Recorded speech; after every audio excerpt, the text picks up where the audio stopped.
So I'm going to start by showing you guys whiteboard activities. And this is the first part of my math program. So this is the whiteboard that I'm going to work with today. It is like a solid whiteboard that I've ordered online, and I got a set of 30. And it has a grid on the back, and you can buy them with, whiteboard on one side and a variety of other things on the other side. I chose those ones. But before, I want to just kind of illustrate how user-friendly this is for any level. If you don't have the money to buy the real whiteboards, I started out with just getting, I actually made them for my whole entire school, which was like 540 kids. And we started with just page protectors from the dollar store, and it's important that they're from the dollar store because they have to be those cheap ones that don't have texture.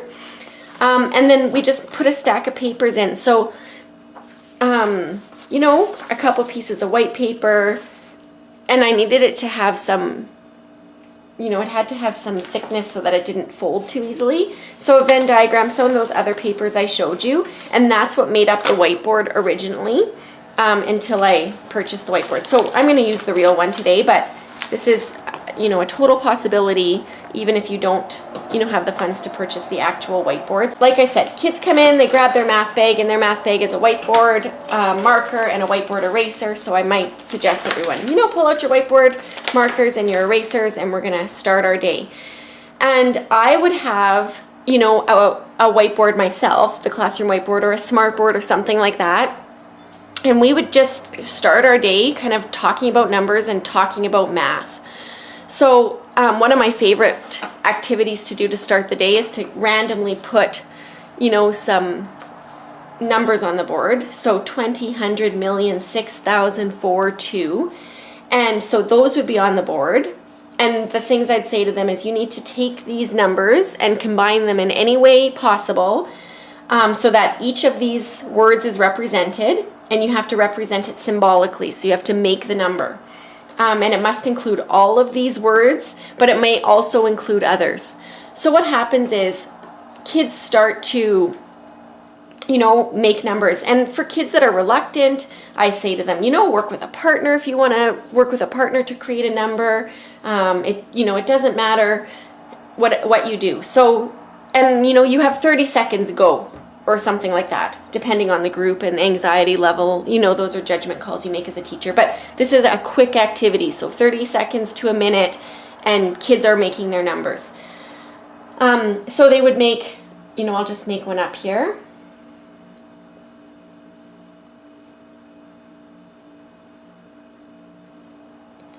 Okay, so kids would make these up, and then they would lift the boards up and hold them up, and at that point, really, I'm the only one who sees them. Other kids might look around and they might look back, but for the most part, they're facing me. I see them, and I see that everybody's kind of got their number made. Who would like to share their number to see if it works? So someone raises their hand, and they say their number for me. I try and encourage them to say it in the proper math language, and then we dissect the number.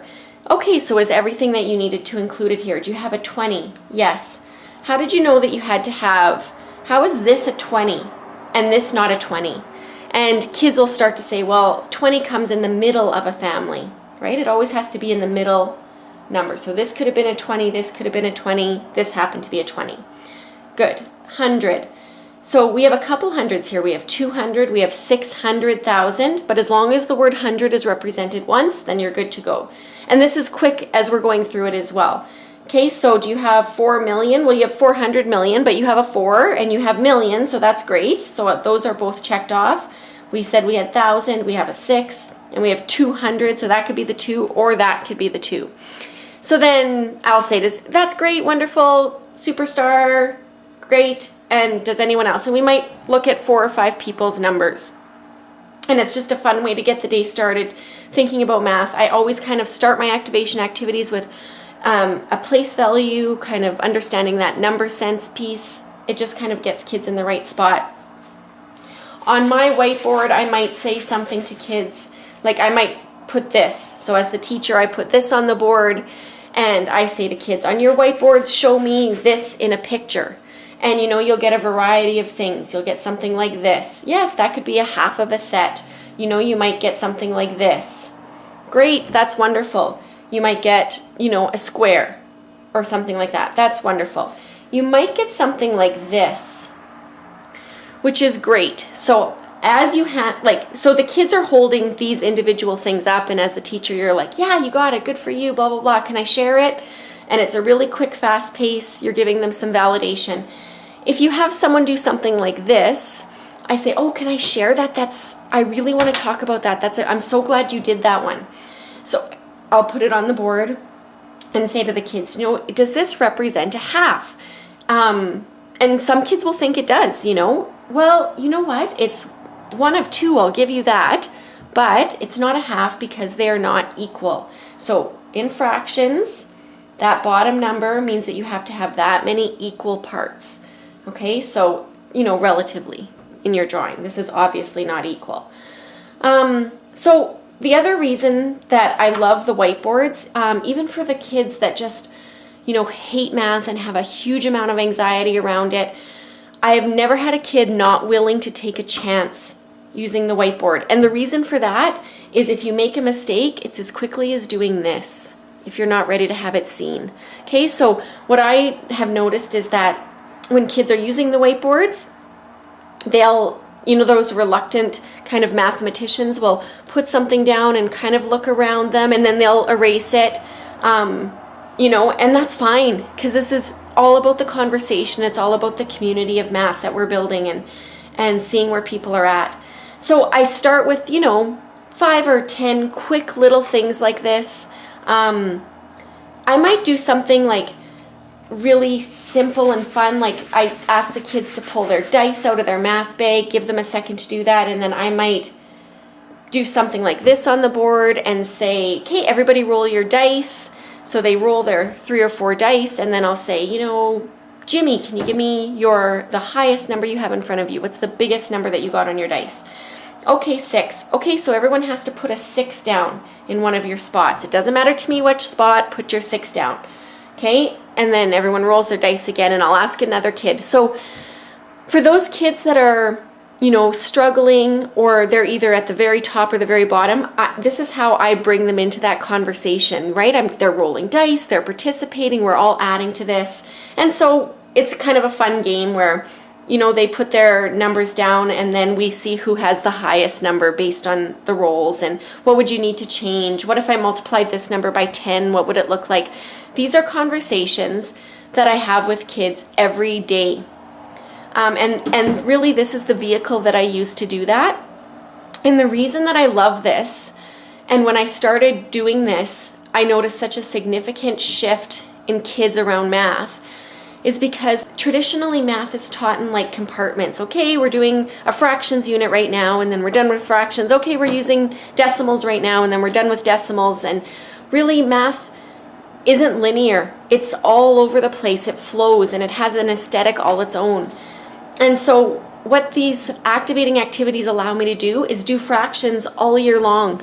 We're multiplying all year long. We're doing all of these things so kids see that they all go together. This is also the time when we have the whiteboards out that we would pull out, a variety of things from our math bag. And I might say, pull out your 100 disc and show me 1/4 on your hundreds disc. Talk to a neighbor. How would you figure that out? How would you figure out exactly what 1/4 is? And so, kids would, move it around to what they think, and they'd hold it up just like they held up the whiteboard. And we'd start talking about it, and I'd say, okay, well, how many ticks do you have? And, some kids are counting each tick. Some kids get that it's 5, 10, 15, 20, 25, and we address all of these things. I talk about, like, what kind of angle is this? If it makes a nice corner like that. A corner angle, yeah, what else is it called? A right angle, yes. And we have all these conversations, so we're talking about angles as we're talking about decimals and fractions, and kids really start to see how everything kind of fits together in math. I could go on about this all day, but I'm going to move on. So those are kind of like 5 minutes worth of activating activities just to get kids excited. I let kids use calculators. I say to kids on the first day of school all the time, if you don't know your times tables, there's worse things in the world not to know. And I mean, in the back of my head, I have like, your math will be easier if you know your times table. So we kind of do some fun things all year long to kind of increase that knowledge for kids and that automaticity, because once they have that stuff automatically, they'll just find out how much easier math can be, because they're not thinking about every little step. Just like, with reading, if they're looking at each letter or they're sounding out each sounds, they lose that fluency, and it's the same with math. They kind of need that fluency, but if it's too much pressure, or they just feel like they can't, they won't get it anyway. So, I would say that by the end of the year, doing things like this and every day being really consistent with it, those facts come for kids. So that's a really nice feature of it. So we start with the activating stuff, and then depending on what we're kind of focusing on in math class at the time, I start to, I take it from a very wide focus and I start to narrow it down into what we're doing. So I think I'll just give you the example of adding and subtracting integers, because that's one of my favorite lessons to do. So if this is the classroom whiteboard, I would say, okay, write the answer to this on your board. And kids, write a big 7 and hold it up, and yes, you're right, genius, you're math genius, way to go, keep going, blah, blah, blah. Okay, try this one, I'm going to try and trick you. And, kids are looking around, has she lost her mind? And, they're getting that it doesn't matter how many zeros you add, the number stays the same. So we have a lot of fun with that. I start to get kids like, if you had to draw this as a picture for me, what would it look like? So kids start to do all kinds of shapes. So 4, 5, 6, 7, grouping them all kinds of way, which is fine. And I would do, just keep adding on to this. If you don't see a sign in front of a number, it means it's for sure a positive. If this was positive 7, how could we draw a negative 7? And kids come up with various things. And I kind of guide them in this way. I like, full circles for positives and empty circles, 1, 2, 3, 4, 5 for negatives. And we kind of all find a place. So we get to this idea of positive and negative numbers and all of that kind of stuff. So then we start to explore the idea of adding zeros if they were a picture. So let's say I had 4 positives and I wanted to add a 0. What would that 0 look like? And, kids, I don't tell them, at one point someone figures out that it would be, 1 positive and 1 negative would make a 0. Yeah, absolutely, and those cancel out. And so we start to build on that idea. And then we start to combine things that are positive and negative. So if I have 4 positives and I have 3 negatives, what do I have in the end if I combine these? Well, we see right away that those, cancel out, and we're left with a positive 1. So we do a ton of these, and this is before I ever get them to do anything on paper. We are just having fun with it.